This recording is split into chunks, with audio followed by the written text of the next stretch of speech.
Well, howdy, and welcome back to RC Restomod. I've been working really hard at the track the past several days, working on a week now. I'm also trying to make improvements to the channel. This one and one more will probably be the last episodes that you see that I'm doing entirely on my iPhone. Right now, I'm recording, editing, and sending up to YouTube all from my iPhone.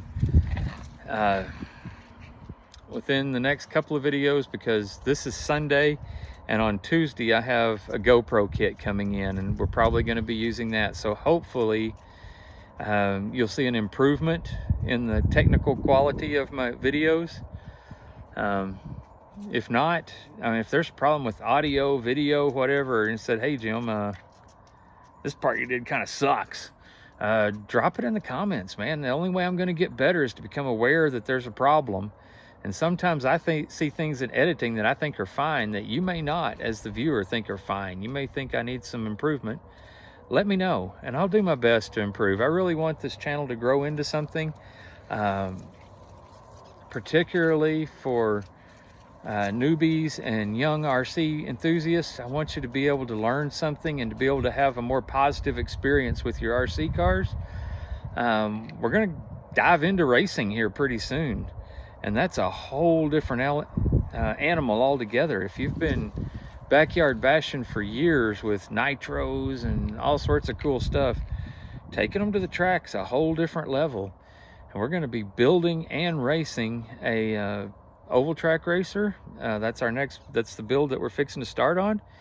I already have some oval track racers, and as soon as this Friday we're going to have a pretty big oval track race at our local track. I'm going to try like heck to use that new GoPro to get you some really good footage of that. We're redoing the track, guys. It's going to be choice. Oh my, the track's been extended, it's banked more. We got a roller, so it's packed really hard. The speeds are going to be so much higher than what they were before. And then we're doing some aesthetic fix-ups on it. You'll see it in an upcoming video, and I think you're going to be blown away that a bunch of rednecks in West Texas were able to put together something so nice. I'm that kind of excited about it. Today's video is going to be all about tools. It's an important thing that you have to have if you're going to keep your RC cars running. I bought some early on that I still don't use, that are just laying in the bottom of my toolbox. So I'm going to show you the ones that I use frequently, and the ones I think are important, and we're going to try to rank them so that the tools and supplies that you buy, I want to try to start out with, these are the things you want to do first. Probably before you even start upgrading your car, these are the what I consider the must-have tools in order to really enjoy the hobby. And then there's a couple of mid-range things that let you do mild customizations. And then at the end, I'll show you my really bougie, kind of indulgent purchase. And I use it a lot. I've gotten my money's worth out of it, I think. But it's not something you want to buy when you're just starting out. But we'll kind of run through those tools. That was a lot of rambling, probably way too long an intro, but here's the RC Restomod tool guide. I hope you enjoy. Okay guys, the first RC tools you're going to come into contact with when you buy your very first RC are going to be the tools that come with it. This is I call it a wheel wrench. Typically that's the end that I use on most of my wheels. I think if you're below 8th scale, this is going to be the tool you need to take your wheels off, and you end up having to take them off frequently when you work on much of anything. And one quick tip on that, as soon as you take off a wheel nut, spin it down on that naked axle, because those things have a tendency to walk off nearly as bad as body clips. They'll come with these little L-shaped Allen wrenches, and they will work. You can take your RC car completely apart with the Allen wrenches they supply, like particularly in Traxxas, Associated, any of the big name brands. but they're terrible. They take forever. They're awkward to use. If this is all you got, use the heck out of them and have fun with your car, but one of the first upgrades you're going to want to make is better tools. There's a few exceptions to that. Some of these little wrenches that they supply are really, really good for turnbuckles and such as that, and I haven't found a good, reasonably priced aftermarket replacement for them. But all these little tools, this little tool right here is for your Traxxas plastic drive shafts. Keep one of those with you all the time if you're trying to run a Traxxas. And I have the Traxxas plastic drive shafts on my Mud Boss that I race, and I will have them on my Slash Superstock that I'm planning on racing. So this is a tool that I will keep with me all the time. This one and this one, even as you grow out of some of the other tools, these are the two that you'll keep around. And I have like probably 12 or 15 of these, because every time you buy a car you get one. When I bought the 3 slashes to start this channel, I ended up getting 3 more. So you end up with tons of these. Keep them. Keep them. You never want to be without one of those. Anyway, that's the factory tools. Like I say, I think one of the first upgrades you want to make is some aftermarket tools. Probably the first aftermarket set of tools you're going to want is a set of these Hex Drivers similar to this. Or Traxxas makes a set. And this would be good for travel. I'm planning on putting a backpack together for when we go crawling. And when the weather cools off a little bit and we go crawling, you'll see me pull out this set, and it has all the tools you need. It's a little more cumbersome than these are, but the portability on it is out of this world. So I have some spare body clips, a wheel wrench, the little turnbuckle wrench, and then all your Hex drivers and some Phillips right there handy. That's a good portable thing for traveling. I would not recommend buying one of these to work on at your house. If you only play with them at your house and you don't take your RC cars with you when you travel, I would actually advise against this purchase, because for the same money you can get a better setup. So anyway, this set came off Amazon. It's quite priced. The price is not bad at all. I'll look it up and put it, I'll see if I can figure out how to put a link in the description. That'll be a new thing for me to learn how to do. But a set of those, and then after a while, sometimes at the racetrack, I was having trouble I could almost get on some of the screws, and I was having to take off extra parts to get down to what actually needed to be removed to do the work on it. So I bought these, and I'm gonna try to get that where you can see it in the picture well.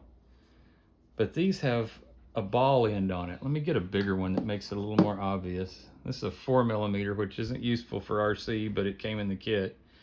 You can see how the end is kind of ball shaped, and what that lets you do, where this one, there's my 2.5, and if a screw's sticking straight up, I have to have this tool sticking straight up in order to turn that 2.5mm screw head.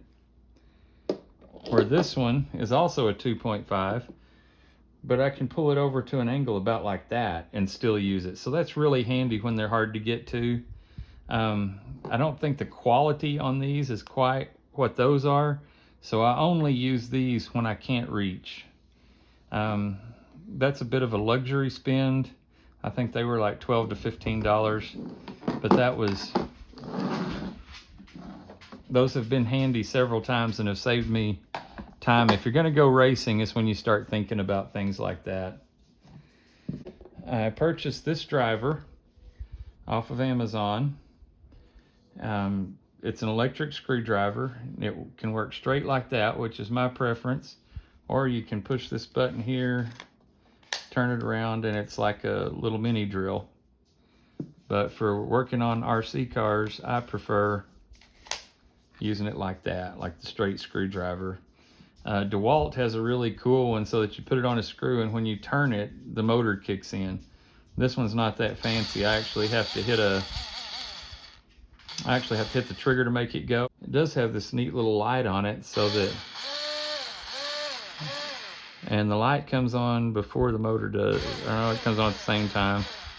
But you can kind of bump it around and see where your screw head is if it's dark up in there, particularly night races.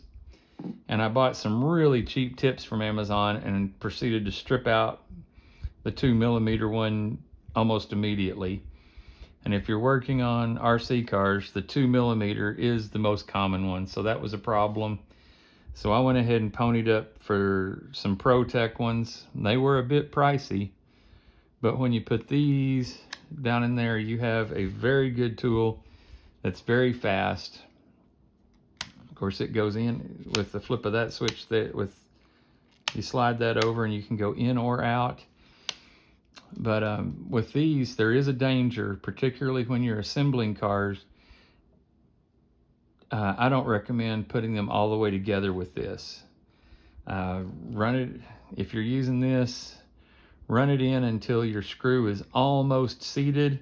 And when it's almost seated, stop and take your hand tool and finish turning it in like this. And that way you can feel when it's getting tight, because you cannot feel when it's getting tight with this.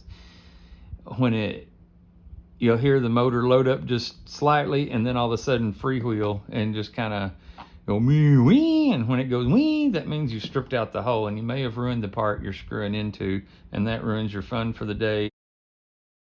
Now, I had all this mess. I mean,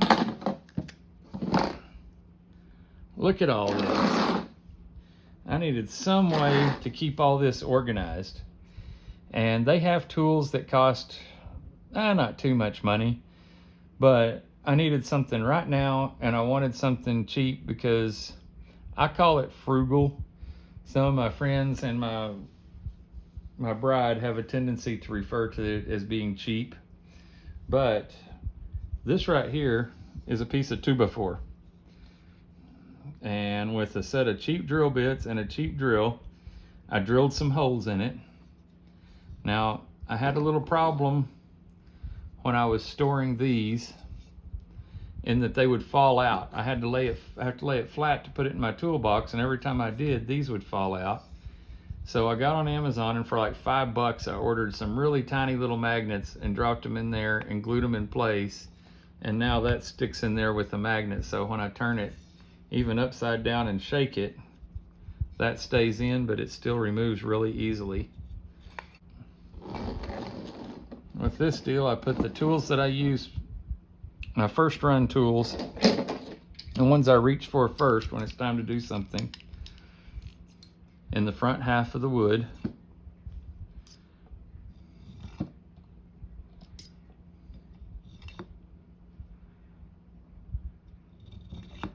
Just like that.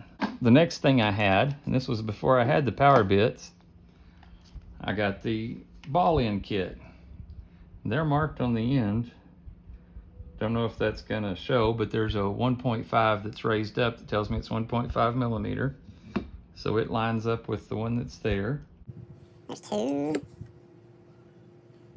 3, and 4. I'm gonna tell you right now, these 3 tools will get almost zero use. Almost everything you do is from here down. Well, I ran this for quite a while, and then when I got the power bits, I decided I wanted to store them in there. So I built I drilled some more holes, put the magnets in the bottom after learning that I needed to. And these are from ProTech. I got them from A-Main, and like I say, they were not super cheap. But sometimes good stuff just costs what good stuff costs, and there's no way to get around it. And being frugal means you go ahead and get the stuff you need. Being cheap would be buying cheap off-brand ones again and stripping them out and having to deal with it over and over again. Being frugal means I'm being smart with my money, but this is just a thing that costs what it costs, and you just pay it and move on. So anyway, there's the 3. There's my 2. My 1.5 and my 2.5. And I can turn that over, lay that flat in my toolbox. It stores in a small drawer. And when I'm working on things, I can have this sitting on my desk and it doesn't take up very much space at all. So I actually recommend this over the ones that are commercially available. Anyway, that's my 2 cents on that. So we've already talked about this for measuring your screws. And I did look, these are available at Walmart for like $10. It's basically the same price with Amazon or Harbor Freight, but get you a pair of cheap digital calipers. They will save your sanity. There's all sorts of things that your book will tell you how long it needs to be, or how long the screw is, or how big this thing is, and you can settle your mind that you have picked out the right part before you install it with a cheap pair of digital calipers. This and the straight nut drivers, I would say, are must-haves. Let's tell you what, let's set the must-haves off to one spot, and we'll make sure that we go through those at the end. The next thing that is a must-have for working on RC cars that's very similar is screwdrivers. One big regular screwdriver. This one I got at a gift exchange, family Christmas, and it's got several different sizes of flat blade, Phillips, square head. It's just useful. You can pry gently on things. It ratchets, so if you're in a hurry, it works well. And like Traxxas, you still find some Phillips hardware, and sometimes it's fairly big Phillips hardware, so you need like number 1 and number 2 Phillips. This is a handy tool to have, and I would classify this also as a must-have. Doesn't have to be this fancy. It could just be a Phillips and flat blade screwdriver that are individual that you can get super cheap at Walmart or off Amazon or whatever. But highly recommend a regular type screwdriver. And then there's the mini screwdrivers. A lot of companies used to pass these out with a real slender head and a clip where you could hang them on your pocket. And a lot of the old counter hands at car parts stores and hardware stores had these in their shirt pocket all the time. But one of them you can see is a Phillips and the other is a flat blade, and you need one of each. A lot of times you need to pry apart 2 pieces that are very, very close together, and here's your tool for it. You don't want to be without that. That is a must-have. And then a lot of the Phillips hardware that's there is very, very small, and this one, don't know if you can read the size on it, but it says P0 or PH number 0, and that is a very small Phillips head, and you're going to find on a lot of brands, and you're going to find small Phillips stuff, and this is a nice tool to take it off with because you can get a good grip on it. It's just a very handy thing to have. I'm going to also put this as a must-have if you're going to have multiple RC cars and try to fix them yourself. And there's a few more little must-haves here. You need a knife. You need to be able to open your parts. Sometimes you need to cut zip ties. There's just all sorts of things that come up where you need a knife. Maybe you need to strip a wire. This is a very cheap, I think I got this on sale for like 59 cents at Harbor Freight. It locks in place. Be careful with it. These are super sharp and you could do damage to yourself with them. So get you one, but be super careful with it. But this also, a knife is a must-have. And probably the last thing I'm going to list as a must-have to get, if you're going to really get started, is a set of needle nose pliers. I like to keep a set that has the straight jaws, and another set that has the angled jaws, because sometimes that angled jaw will reach in there and get something you can't reach with the straight jaw, or allow you to hold things so that you can see what you're doing better with them. But these can be had, I think, yeah, these are cobalt, so they came from Lowe's in a set. But once again, this is not expensive, and you don't have to buy it all at one time. If you just suffer through not having some of these tools, and then you think next time you're out and about and you get close to Lowe's, you're thinking, man, a set of those pliers would sure be good, and you go in and spend, you know, $10 or $12 on a set of miniature pliers.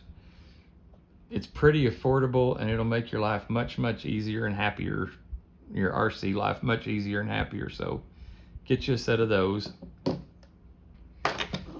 A little hammer.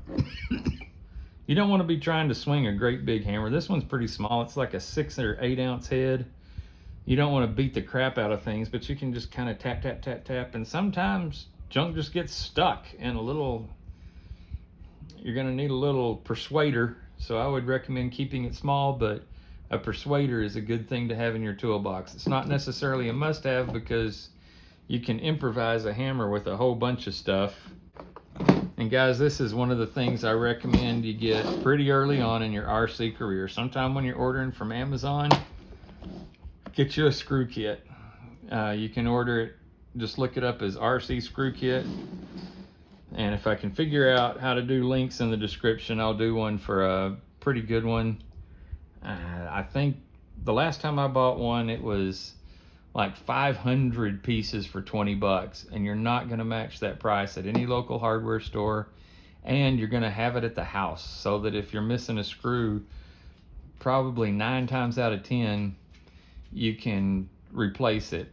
And also, when you're working on your car, if you remove a screw and say, oh, that's a weird screw, it's really long, or it has some weird attachment on it, or a great big head, or a long, thick shoulder, keep up with those, because those are difficult to get, and a lot of times those are a part manufactured by whoever built your car, and that's who you're going to have to get it from, and sometimes that can be time consuming. You don't have to be as careful with regular run-of-the-mill, you know, medium length, common size screws, but an RC screw kit will be very, very helpful. Okay, I almost missed one of the must-haves. Very early on, you're going to want to buy yourself an assortment of zip ties. This is just representative.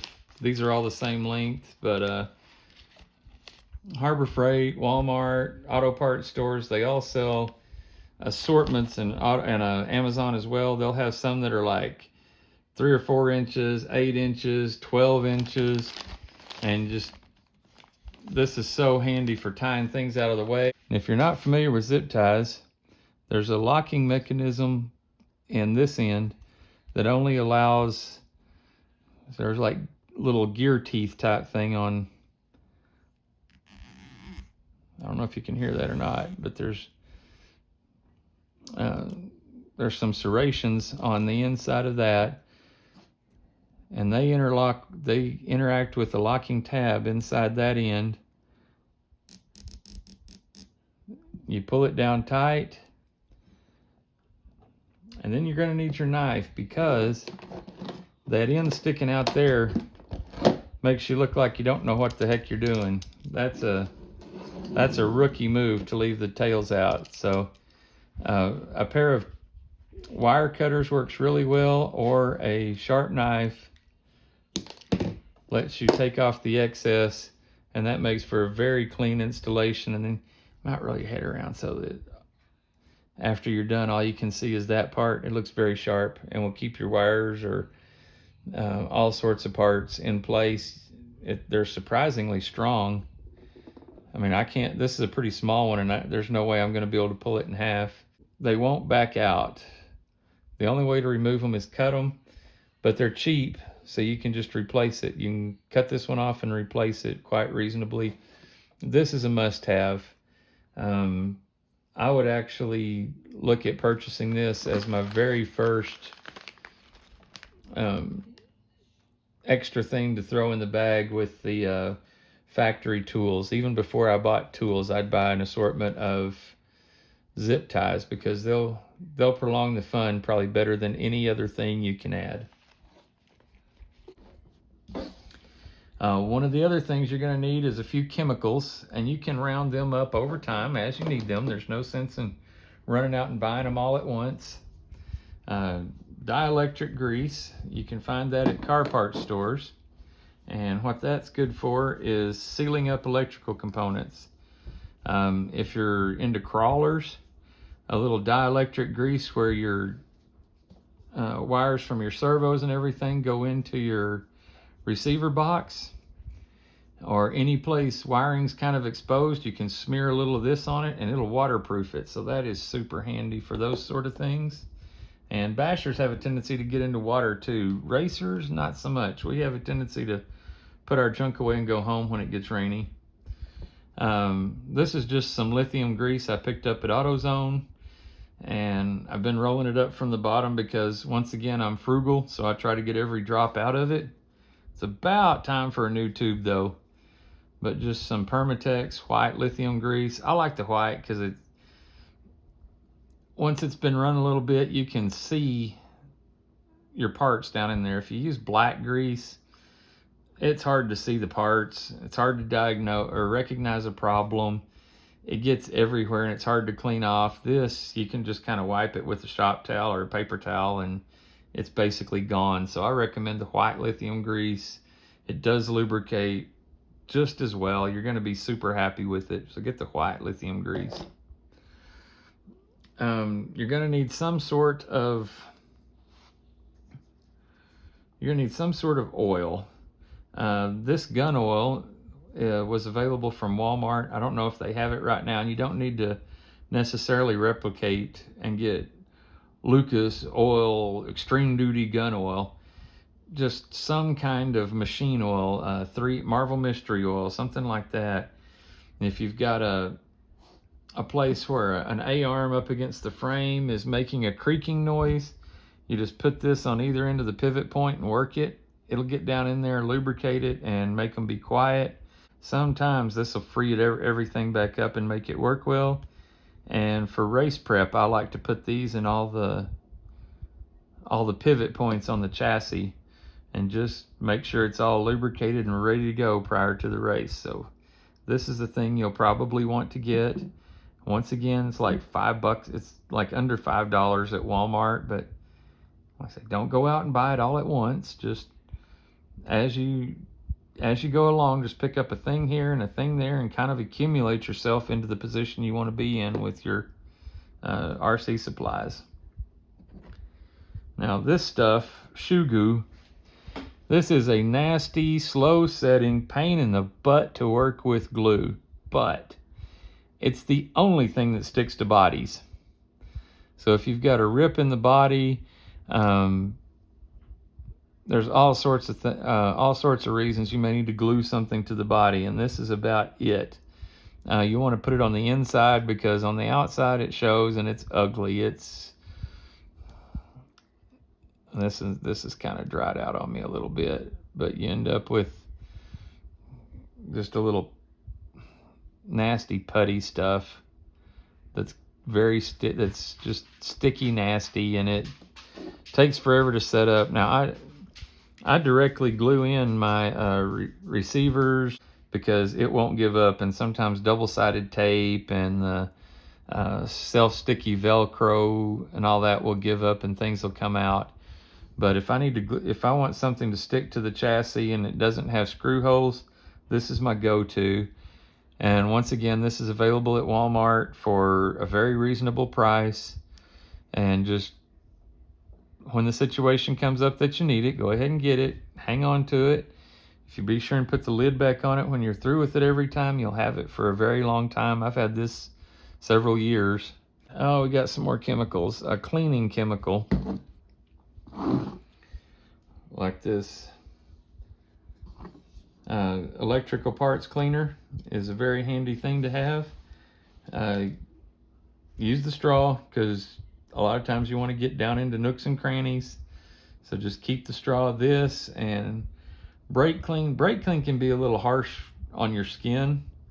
This is a lot gentler on your skin, and you're not going to have to worry about it eating any plastics.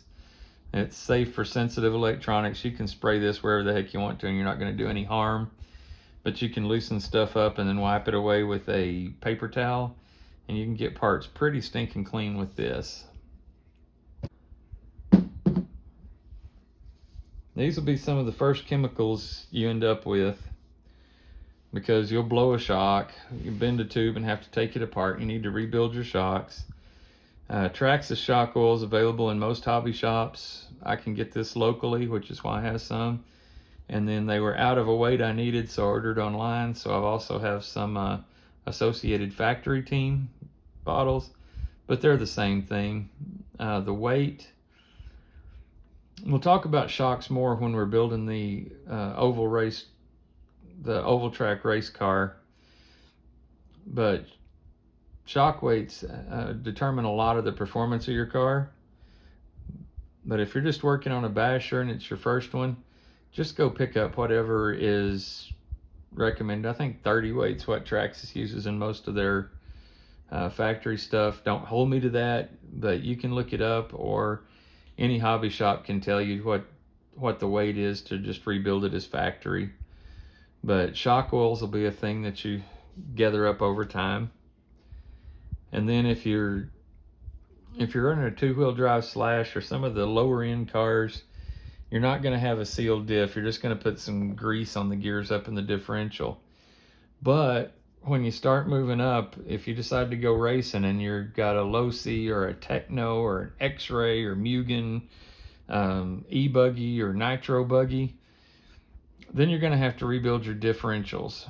And the thickness of oil they're sealed. They have O-rings and gaskets so that they can hold oil in them. And these are different than shock oils. They're much thicker. But the ooze that you put in there will drastically affect how the car performs. I had a Techno short course truck I tried to race for a while, and it was terrible. On the straightaways, I would open it up and the back end would go faster than the front, and it would spin out and crash on straightaways, which was embarrassing and ruined my chances of a good finish. And I went looking around online and asked people questions and listened to their advice. And one guy told me to put 3,000 in the rear diff, which is pretty light, and let the rear wheel spin pretty freely.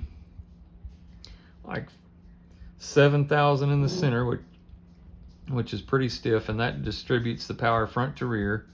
And then only 5,000 in the front. And when I changed to that, when I got on the straightaway and squeezed that trigger, that thing was just straight as an arrow and super fast. So I have seen personally that changing out the fluid in your differential can drastically affect the way your car drives. So that is a tuning aid, and that's something you'll gather up when you break something and have to go through the differential. You'll buy some diff oil. All right, next level tool up, a hand drill. I bought this one at Lowe's a long time ago. I like the cordless, but you can use a corded one. But sometimes you need to drill a tiny little hole for screws to start, or you need to ream out something like an A-arm that's kind of got trash or plastic buildup, or it was made wrong from the factory. The tiniest little drill bits in a cheap drill bit kit, and a small hand drill like this is something you definitely want to have. So as you go along, that'll be one of the next steps you go to. Most people will already have one in their home. If you don't, like I say, don't stress. Get the cheapest. If you're just going to be using it for your RC car stuff, pick out the cheapest one they've got at Walmart or Harbor Freight, or even Lowe's and Home Depot can compare price-wise on cheap drills. Just you're not going to get a Milwaukee big bad to the bone one. You don't need it. You don't want it. This small one's much better for that. That and a cheap set of drill bits, the smallest one they got. If you get one that's got around 10 to 15 drill bits, and the little tiny ones, even though they're an inch and you're playing in metric, they'll be close enough for everything to work well. So get you a little small cheap drill. One of the next like intermediate tools for RCing is a Dremel tool. It doesn't have to be Dremel brand. Harbor Freight makes a knockoff that works just fine, but your cutoff wheel is going to be super handy. There's all sorts of times you need to make something a little smaller, or if you're playing with crawlers, or you buy a race body that's a little thicker, sometimes this will cut where other things will not. And you can cut metal, you can cut plastic, you can cut anything with this as long as you're patient. And since we're playing with little bitty stuff, you don't have to be that patient. So a Dremel tool is something you're going to want to get. The next tools that I'm showing you will become must-haves as you move along in the RC hobby. This is a soldering station. It's got a soldering iron which gets really hot and melts this special wire called solder. This is flux core, so if you had it under a microscope, you could look in there and see that there's a different substance down the center of this metal wire. I like to use the stuff that has SN is the chemical, it's the periodic chart name for tin, and I like the 99%. It does melt at a lower temperature, but the wires we end up soldering are quite large, and it doesn't take quite as much heat to stick it together, and it works great.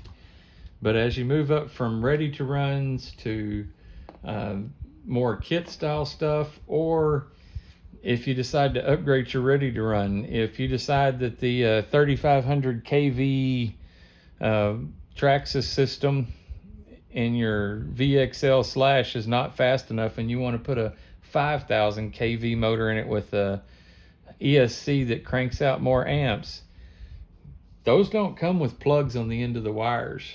They come with wires that you're probably going to have to cut to length, strip, and then solder in place. And this is the tool you're going to need to use it. And we will do some soldering before too long, and I'll demonstrate the technique, some of the techniques I've learned. I am not particularly good at it, but I am competent at it. So I'll show you what I do, what I know, and then you can go from there and become really awesome. And if you get involved with an RC club, or if at the track everybody knows you can solder and solder well, you'll be popular, because everybody wants to keep that guy around, because a lot of people have trouble soldering. This is, it came from Harbor Freight. I've had it a very long time, but this is a heat gun. It's about the same thing as a blow dryer, but it makes a lot more heat, and the nozzle concentrates it in a much smaller area. And what that's really good for, sometimes if a piece of plastic is bent, you can heat it up and straighten it once it's warm. Or if you're custom making, when we pull out the crawlers, I'll show you some custom made parts that I made for my best crawler. And I used this to bend plastic to make the shapes I wanted. So this is a very useful tool. Once you move past RTRs and start playing with kit builds or custom builds or modifying the crap out of your RTR, you're gonna want a heat gun. One of the best things you can do with your heat gun is this. This is shrink wrap. This is 3-to-1 shrink wrap. So you put that tube over the wires that you just soldered, or anything you want to protect, or most recently on one of my oval track cars, I took all the excess wire and folded it up and put it in one of these, and then I ran the heat gun back and forth on it. When you do that, this stuff shrinks up and it holds the wires in a neat little pod instead of having them running all over the place, which is really nice. If the wires are put away on your car, they're less likely to get broken, and it makes everything much easier to troubleshoot. So Once you get to the point where you're customizing things or modifying them or building from scratch from a kit, heat shrink and a heat gun is going to be something you want.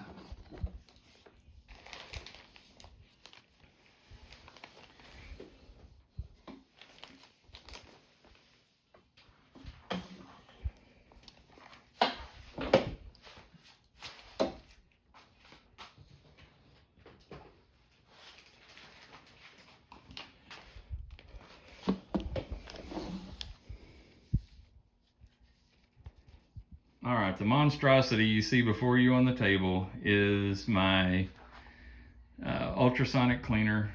This one's from Harbor Freight, and they do offer a smaller one.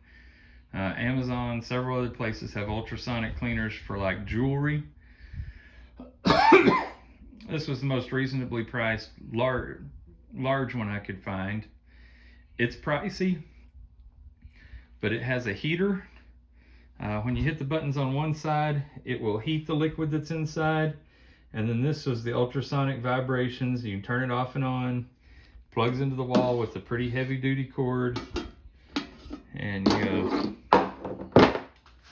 there's a basket inside. And yes, I do need to change out the fluid because it's getting filthy. But you put your parts in a basket. And then like the little screws and the other tiny parts, I use lids from spray paint and put the small pieces in those, and then you have to fill it up with water and let it drop down to the bottom. You don't really want it floating. When it's got the weight of screws and stuff in there, it stays at the bottom. But the ultrasonic waves will go through there and clean your small hardware down inside that. And that will get your particularly your plastic parts and anything that's very greasy. You can leave it alone for about a half hour and come back and you have brand new looking parts. I highly recommend getting one of these if you're working on RCs frequently and your budget allows. Go ahead and get you one of these things. They are awesome.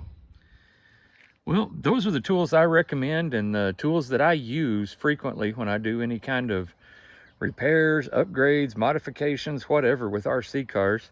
If I missed a tool that you think is really, really helpful, please drop it in the comments. Let's let everybody know about it. If you're not subscribed, please do. I'm trying to get those numbers up. I really want to make a go of this thing. I think it could be something that's really beneficial to the community, and that's why I'm pushing for it. Yeah, comments and subscriptions and likes are appreciated all the time. Anyway, I'll stop begging and wish you a great day, and we'll see you next time on RC Restomod.